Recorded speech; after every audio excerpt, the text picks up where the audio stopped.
देखो आज हम डिस्कस करने जा रहे हैं एक न्यू टॉपिक। नाम रहेगा उसका permutation and a combination. Actually दो पार्ट है, एक परम्यूटेशन अलग है, कॉम्बिनेशन अलग है। तो मैं आपको ना इसका परम्यूटेशन कॉम्बिनेशन का मतलब उसका मीनिंग क्या रहेगा, इसका एप्लीकेशन क्या रहेगा, वो पहले मैं समझाता। देखो सपोज ना आपके घर में पोस्टमैन कार्ड लेके आ गए, ठीक है। अब देखो कार्ड के ऊपर ना आपके पापा का नाम है, राइट। अब ये रिक्वायर्ड नहीं है कि पोस्टमैन कार्ड देने के लिए पापा ही वहाँ पे हजर मतलब प्रेजेंट होना रिक्वायर्ड है। मतलब वहाँ अगर आपका घर का छोटा बच्चा भी अगर वहाँ पे जाएगा तो वो कार्ड पोस्टमैन उसके हाथ में दे देगा। मतलब वहाँ पर ना ऑर्डर ऑफ सिलेक्शन इम्पोर्टेंट नहीं है। तो जहाँ पर ऑर्डर ऑफ सिलेक्शन इम्पोर्टेंट नहीं होती है तो वहाँ पर कंसेप्ट आता है किसका, कॉम्बिनेशन का। तो in combination order of selection is not important, ठीक है। सेकंड पार्ट ऐसा होगा कि देखो क्लास में कोई बच्चा फर्स्ट आए, उसको अगर हमको प्राइज अगर देना है तो हम क्लास में किसी बच्चे को एट रैंडम उठा के उसको प्राइज नहीं दे सकते, क्योंकि वहाँ पे ऑर्डर ऑफ सिलेक्शन क्या है, इम्पोर्टेंट है। तो जहाँ पर ऑर्डर ऑफ सिलेक्शन इम्पोर्टेंट होगी वहाँ पर कंसेप्ट जनरेट होता है किसका, परम्यूटेशन का। तो in permutation order of selection is important, whereas in a combination order of selection important नहीं होगी, ठीक है। तो अपन सबसे पहले क्या करते हैं कि परम्यूटेशन के लिए जो बेसिक इंफॉर्मेशन लगेंगे, तो पहले अपन परम्यूटेशन देखेंगे, कॉम्बिनेशन बाद में देखते हैं अपन, ठीक है। तो पहले अपन ट्राई करेंगे फॉर द कंसेप्ट ऑफ रहेगा परम्यूटेशन। तो देखो यहाँ पर ना एक वर्ड आता है फैक्टोरियल, ठीक है। एक वर्ड आएगा फैक्टोरियल। तो देखो फैक्टोरियल का मतलब क्या होगा, देखो क्या रहेगा कि सपोज अपन क्या करते हैं, एन को ना मल्टीप्लाई करना स्टार्ट करते हैं, n into n minus one into रहेगा n minus two and so on. Last number रहेगा आपका 3 2 1, ठीक है। तो मैंने क्या किया, एन को एक एक नंबर को कम करते करते मैं कहाँ तक पहुंच गया, 1 तक। तो ये जो रिलेशन है इस रिलेशन को बोलते हैं अपन एन फैक्टोरियल, ठीक है। इसी को बोलते हैं अपन एन फैक्टोरियल। तो फैक्टोरियल का मतलब क्या होता है कि अपन वहां पर एन नंबर को क्या करते हैं, मल्टीप्लाई करते। तो n, n minus one, n minus two up to 3 2 1, ये जो रिलेशन है उसी को अपन क्या बोलते हैं, एन फैक्टोरियल बोलते हैं। अब देखो अपन फैक्टोरियल को निकालते कैसे, ठीक है। अगर मान लो हमें 3 फैक्टोरियल अगर फाइंड करना है, ठीक है, 3 फैक्टोरियल अगर फाइंड करना है तो हम इसको फाइंड आउट कैसे करेंगे। तो एक एक नंबर को कम करते जाते, 3 इंटू टू इंटू करेगा 1, तो इसका आंसर जो निकल के आएगा that is nothing but the करेगा 6 होगा, ठीक है। अगर मान लो हमें 5 फैक्टोरियल अगर निकालना है तो सिंपली क्या करना है, 5 into four into three into two into रहेगा 1, इसका प्रोडक्ट कर दो तो ये आपका क्या बनेगा, आंसर बन जाएगा। तो हमें क्या करना है, जैसे नंबर का फैक्टोरियल निकालना मतलब वहां से स्टार्ट करो, नंबर से एक एक नंबर को कम करते तक कहाँ तक जाना है, 1 तक। फिर सभी का मल्टीप्लाई करो तो आपका फाइनल आंसर बन जाता है। तो ये कंसेप्ट बनता है आपका फैक्टोरियल के लिए, ठीक है। अगर मान लो हमें वैल्यू निकालना है 5 फैक्टोरियल अपॉन रहेगा 4 फैक्टोरियल, ठीक है। तो इसका आंसर हम निकालेंगे कैसे, देखो यहाँ पर अपन क्या करेंगे, देखो इसमें छोटा कौन होगा 4 फैक्टोरियल, बड़ा कौन होगा 5 फैक्टोरियल। तो बड़े की जगह ना छोटे नंबर को अरेंज करो। अब देखो अरेंजमेंट होगा कैसे, 5 फैक्टर को मैं लिख सकता 5 इंटू रहेगा 4 फैक्टोरियल और अपॉन रहेगा 4 फैक्टोरियल को एज इट इज रख देते। 4 फैक्टोरियल कैंसिल हो जाएगा, आपका जो आंसर निकल के आएगा that is nothing but the क्या रहेगा 5 होगा, ठीक है। और एक एग्जांपल ले लेते हैं, मान लो हमें ना फाइंड करना है 10 फैक्टोरियल अपॉन रहेगा मान लो 6 फैक्टोरियल है, ठीक है। इसका आंसर निकालना है। अगेन सेम करो, बड़े की जगह छोटे को अरेंज कर दो। तो इसी को आप लिख सकते 10 इंटू 9 इंटू 8 इंटू 7 इंटू रहेगा 6 फैक्टोरियल डिवाइडेड बाय रहेगा, छोटे नंबर को वैसे के वैसे रख दो 6 फैक्टोरियल। तो इसका जो आंसर बनेगा वही आपका फाइनल करेगा आंसर बनेगा। तो इस वजह से अपन जो दो नंबर की डिवीजन फाइंड कर सकते हैं, ठीक है। अब मैं आपको एक छोटा सा क्वेश्चन बता देता। देखो क्वेश्चन हमें फाइंड करना है that is the 8 factorial divided by रहेगा 9 माइनस 5 फैक्टोरियल, ठीक है। इसका आंसर निकालना है। अब देखो इसका आंसर अपन निकालेंगे कैसे, इक्वल टू रहेगा 8 फैक्टोरियल डिवाइडेड बाय, जैसे अपन ने पहला किया था ना, बस उसी सेम पैटर्न पे 9 माइनस 5, तो ये बन जाएगा आपका 4 फैक्टोरियल। अब आप 8 फैक्टोरियल को कैसे लिखेंगे, 8 इंटू 7 इंटू 6 इंटू 5 इंटू रहेगा 4 फैक्टोरियल, और डिवीजन में रहेगा आपका 4 फैक्टोरियल। 4 फैक्टोरियल का कैंसिल कर दो, और ये नंबर का जो आंसर रहेगा वही आपका क्या रहेगा, फाइनल आंसर रहेगा। प्रोडक्ट नहीं कर रहा हूँ मैं, वो प्रोडक्ट अपन कर सकते हैं, ठीक है। तो इस वजह से हम इसका फाइनल आंसर फाइंड आउट कर सकते हैं, ठीक है। जैसे हमारे पास एक क्वेश्चन है, हमें वैल्यू निकालना है n की। Find n if n plus 1 factorial equal to रहेगा 42 n माइनस 1 फैक्टोरियल, ठीक है। n माइनस 1 फैक्टोरियल, इसका हमें आंसर निकालना है। पर इसके पहले ना मैं आपको इसका फॉर्मूला बता देता, ये जाने के पहले देखो क्या रहता है कि जो अपन परम्यूटेशन में जो फॉर्मूला यूज करते वो रहता है NPR, ठीक है। फॉर्मूला रहेगा आपका NPR। तो अपन n को बोलते हैं अवेलेबल ऑब्जेक्ट, ठीक है। जैसे अगर तुम शॉप में गए, आपके सामने 10 ड्रेस रखे हैं, है ना, वो हो गए तुम्हारे लिए अवेलेबल ऑब्जेक्ट।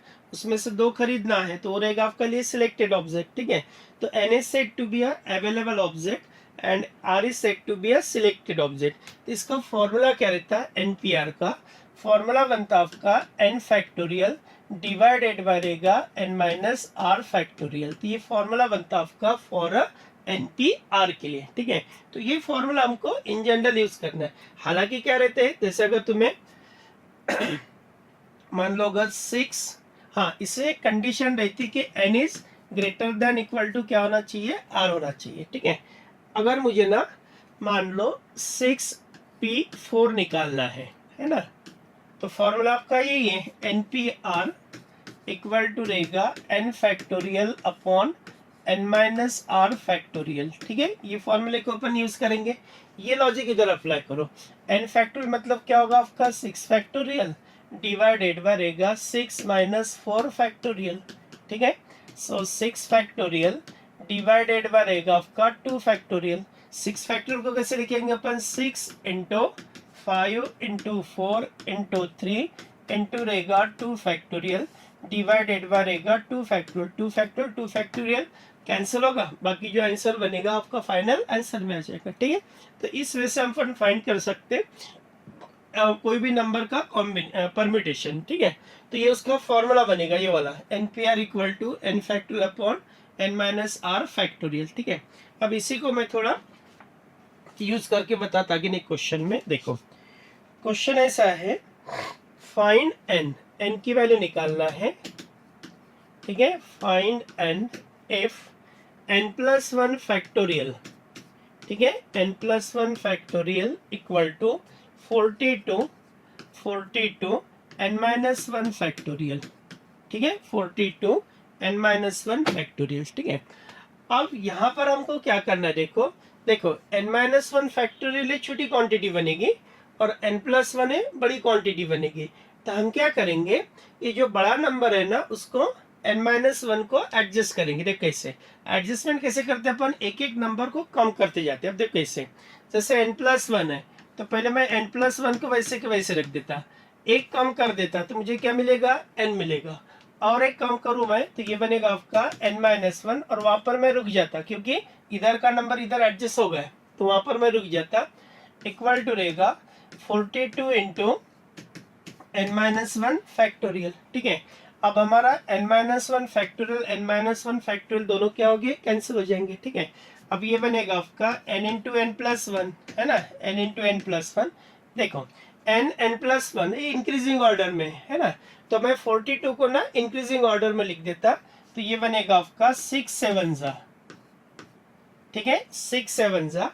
तो अब यहाँ पे कैसे भी कंपेयर करो, अगर तुमने n को 6 साथ कंपेयर किया तभी आपका आंसर मिल जाएगा। n प्लस 1 को 7 के साथ अगर कंपेयर किया, n प्लस 1 इक्वल टू 7, तो यहाँ से भी आपका वापस आंसर कितना आएगा, 6 ही आएगा, ठीक है। तो मैंने इसका ना क्वाड्रेटिक इक्वेशन नहीं बनाया क्योंकि left hand side increasing order में था, तो मैंने राइट हैंड साइड को भी 7 इंटू 6 नहीं लिखा मैंने, वो डिक्रीजिंग में होता था, ये इंक्रीजिंग में है तो इसको भी मैंने इंक्रीजिंग फॉर्म में लिखा, ठीक है। तो देखो मैंने क्या किया यहाँ पर, देखो हमें ना n की वैल्यू निकालना था। क्या इक्वेशन था हमारा, n+1 factorial equal to 42 n-1 factorial. ये छोटा नंबर है, मतलब फैक्टोरिएशन के हिसाब से ये छोटा रहेगा या बड़ा रहेगा।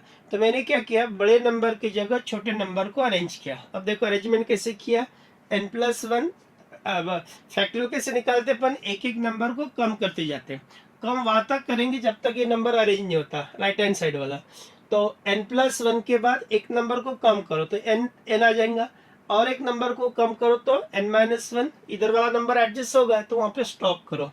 n-1 फैक्टोरियल 42 n-1, ये दोनों नंबर क्या हो गए, कैंसिल। तो ये बन गया तुम्हारा n+1। 42 को लिखा मैंने 6 × 7। अब आप नंबर को कंपेयर करो, n = 6 होगा या n+1 = 7, तो n की वैल्यू कितना होगी, 6 होगी। तो ये हमारा रिक्वायर्ड वैल्यू होगी किसकी, n की, ठीक है। अब मैं आपको और एक सेम लॉजिक वाला क्वेश्चन बताता, देखो सपोज n ही फाइंड करना है। क्वेश्चन है n+3 factorial equal to 110 n+1 factorial, ठीक है, n+1 फैक्टोरियल। अब इसका आंसर हमें फाइंड आउट करना है। अब देखो ये फाइंड आउट हम कैसे करेंगे, अगेन देखो सेम लॉजिक होगा। ये छोटा नंबर है, ये बड़ा नंबर है, बड़े की जगह छोटे को अरेंज करो। अब देखो अरेंज कैसे करेंगे अपन, तो इसी को आप लिखेंगे n+3, n+3 के बाद आएगा n+2, n+2 के बाद आएगा n+1, है ना। एक एक नंबर को कम करते जाते फैक्टोरियल, इंटू रहेगा 1110 इंटू n+1 फैक्टोरियल, ठीक है। तो n+1 ये वाला नंबर होगा आपका कैंसल, ठीक है। अब देखो मैं इसको लिखता कैसे, n+2 इंटू क्या रहेगा n+3, है ना, इंक्रीजिंग ऑर्डर में लिखा। तो इसको भी इंक्रीजिंग ऑर्डर में कैसे लिखेंगे अपन, 10 इंटू क्या रहेगा 11, ठीक है। अब आप कोई भी ब्रैकेट को कंपेयर करो, देखो अगर आपने n+2 इक्वल टू मान लो 10 कंपेयर किया, ठीक है, और n+3 इक्वल टू अगर 11 कंपेयर किया, तो देखो क्या होगा, n इक्वल टू क्या होगा 80 होगा। इधर से अगर सॉल्व करके देखा तो वो भी कितना होगा 80 होगा। तो ये बन गई आपकी वैल्यू फॉर करेगा n। तो इस वजह से अपन वैल्यू निकाल सकते किसकी, n के लिए, ठीक है। अब इसी लॉजिक का मैं आपको और एक क्वेश्चन बता देता। देखो फाइंड n, ठीक है, फाइंड n if np5, ठीक है, np5 इक्वल टू रहेगा 42 np3, ठीक है, 42 np3, ठीक है। अब इसी को अपन देखो सिंप्लीफाई कैसे करेंगे, तो यहाँ पर हम क्या करते हैं, परम्यूटेशन का फॉर्मूला यूज करते हैं। देखो परम्यूटेशन का फॉर्मूला ये वाला npr, ठीक है, npr equal to n factorial upon n-r factorial, ठीक है। ये फॉर्मूले को अपन को यूज करना है ना। देखो np5 है तो इसको कैसे लिखेंगे अपन, n फैक्टोरियल डिवाइडेड बाय रहेगा n-5 फैक्टोरियल, ठीक है, n-5 factorial equal to 42 into ये बनेगा आपका n factorial upon n-3 factorial, ठीक है। इसको अपन ऐसा अरेंज कर दिया, ठीक है। अब यहाँ पर क्या होगा बेटा, n फैक्टोरियल सेम नंबर है, इसको अपन हटा देते हैं, बाकी को क्रॉस में ले लेते हैं। देखो ये बनेगा आपका n-3 फैक्टोरियल इक्वल टू रहेगा 42 n-5 फैक्टोरियल, ठीक है, n-5 फैक्टोरियल। अब बड़ा कौन सा छोटा कौन सा, तो ये बड़ा होगा और ये वाला छोटा होगा। तो अपन क्या करेंगे, इसकी जगह इसको अरेंज करते हैं। अगेन सेम एक एक नंबर को कम करते जाना है। तो पहला क्या रहेगा आपका n-3, है ना, उसके बाद एक नंबर को कम करो n-4, एक नंबर को कम करो n-5 factorial equal to 42 into n-5 factorial. Again देखो ये वाला नंबर इसके साथ क्या होगा, कैंसिल होगा। नाउ n-3 देन रहेगा आपका n-4 इक्वल टू, अब इसको अगेन अरेंज कर दो, ठीक है। तो ये कौन सी ऑर्डर होगी इसकी, n-3 n-4। अगर मान लो नहीं समझ रहा आपको तो क्या करना है, एक नंबर लेना, जैसे अगर n इक्वल टू 6 लिया अपन ने, तो n-6 - 3 तो ये कितना होगा 3 होगा। और ये कितना होगा n माइनस 4, तो कितना रहेगा 2 होगा। मतलब कौन सी ऑर्डर हो गई फिर ये डिक्रीजिंग है ना, तो डिक्रीजिंग में होगी, तो इसको भी डिक्रीजिंग के फॉर्म में अरेंज करो, तो ये कितना होगा फिर 7 6 है ना, 7 इंटू क्या रहेगा 6 होगा, तो n माइनस 3 इक्वल टू 7 होगा और n माइनस 4 इक्वल टू क्या रहेगा 6 होगा। तो आंसर बनता है आपका n इक्वल टू 10, और इधर से भी आंसर कितना होगा n इक्वल टू क्या रहेगा 10 होगा। इस क्वेश्चन में एक ही देखना पड़ता कि हमारी ऑर्डर ना दोनों साइड में सेम होना चाहिए, order in the sense increasing या डिक्रीजिंग, वो वाला कंसेप्ट हमारा मैच होना चाहिए, नहीं तो फिर इधर अगर गलत बन गया तो फिर आंसर आपके दो दो आएंगे, है ना।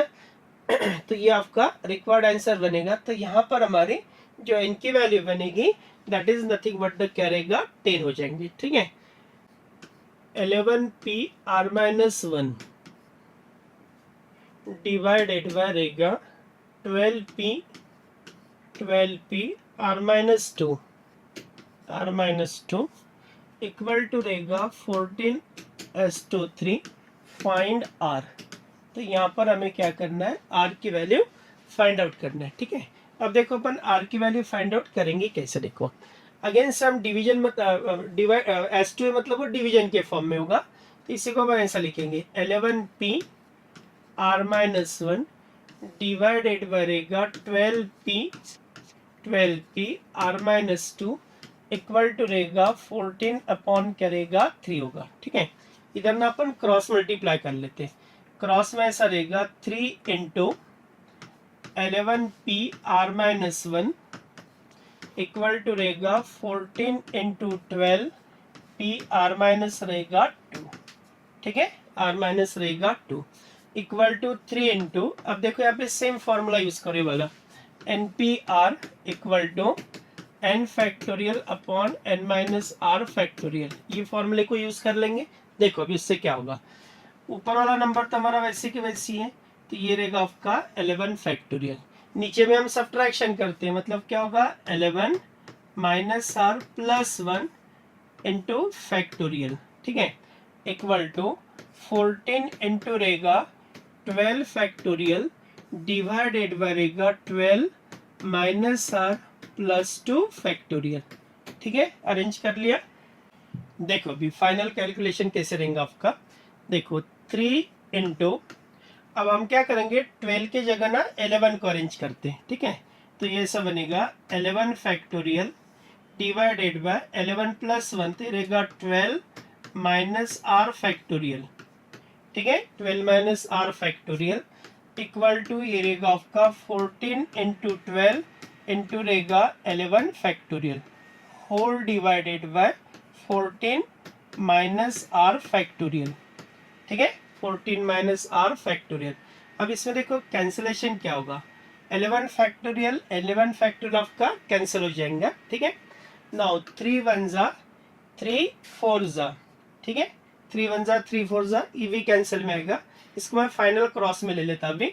देखो ये रहेगा आपका 14 minus r factorial equal to रहेगा 12 minus r factorial, 12 minus r factorial into 14 into रहेगा 4, ठीक है, इंटू रहेगा 4।